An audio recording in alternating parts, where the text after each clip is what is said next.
1000 টাকার গরম, পয়সার গরম, প্রশাসনের নাকের টাকায় কেন 1000 ঘুরে বেড়াবে? আমরা আর এটা দেখতে চাই না। 1000কে হুঁশিয়ার করে বলে দিতে চাই, তুই বিএনপির ছেলে, বড় নেতা নয়। অবিলম্বে 1000কে গ্রেফতার করুন। মাননীয় এসপি সাহেব, আপনাকে বলতে চাই, 5 তারিখের পরে আমরা কিন্তু অনেক কিছুই ঠান্ডা করেছি, অনেক শেল্টার আপনাদের দিয়েছি পুলিশ প্রশাসনকে। সেদিন আপনারা নিরস্ত্র ছিলেন, আপনাদের পাশে আমরা ভূমিকা রেখেছি। যদি কোন আওয়ামী লীগের দোষরকে আইনের আওতায় আনতে চাই, আপনারা তাকে সহযোগিতা করবেন। আপনারা যদি একের পর এক এমন কাজ করতে থাকেন, আপনারা যদি আওয়ামী লীগের দোষরকে নিরাপত্তা দিতে চলে থাকেন, আমরা কিন্তু বাধ্য হব আমরা নিরাপত্তা ব্যাঘাত ঘটাতে। আজকে 1000 টাকার গরম, পয়সার গরম, প্রশাসনের নাকের টাকায় কেন 1000 ঘুরে বেড়াবে? আমরা আর এটা দেখতে চাই না। 1000কে হুঁশিয়ার করে বলে দিতে চাই, তুই বিএনপির ছেলে, বড় নেতা নয়। তুমি ফরিদপুরে একজন অতিথি পাখি, তুমি শীতের পাখির মতো আসো, তুমি শীতের পাখির মতো আসো। 1000 আমরা শীতের পাখিরকে ভয় পাই না। আমাদের একজন বিএনপি ছাত্রদল যুবদলের নেতা কর্মী ফরিদপুরে যে সাহস নিয়ে চলাফেরা করে, তুমি 1000 আর 10 বছর তাও পারবে না। আমাদের মূল বক্তব্য হচ্ছে, অবিলম্বে এসপি সাহেবের কাছে, মাননীয় এসপি সাহেবের কাছে আমাদের উদাত্ত আহ্বান থাকবে, অবিলম্বে 1000কে গ্রেফতার করুন।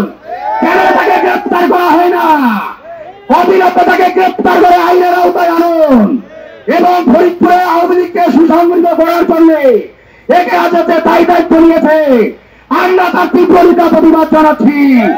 পাশাপাশি সে ঢাকায় সব আওয়ামী লীগকে নিয়ে সে ঢাকায় মিটিং সিটিং করে, ফরিদপুরে ভূমিবাস করে এবং আওয়ামী লীগের সন্ত্রাসী চিহ্নিত করা রয়েছে, প্রত্যেক এলাকায় ঘুরে বেড়াচ্ছে।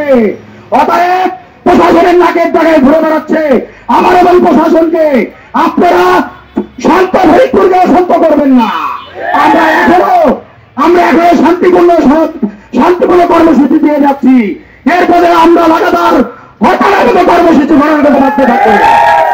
আমাদের নেত্রী এবং আমাদের অভিভাবক সংগঠন বিএনপি যদি আমাদের অনুমতি দেয়, আপনারা জানেন 5 তারিখের পরে আমরা কিন্তু অনেক কিছুই ঠান্ডা করেছি, অনেক শেল্টার আপনাদের দিয়েছি পুলিশ প্রশাসনকে।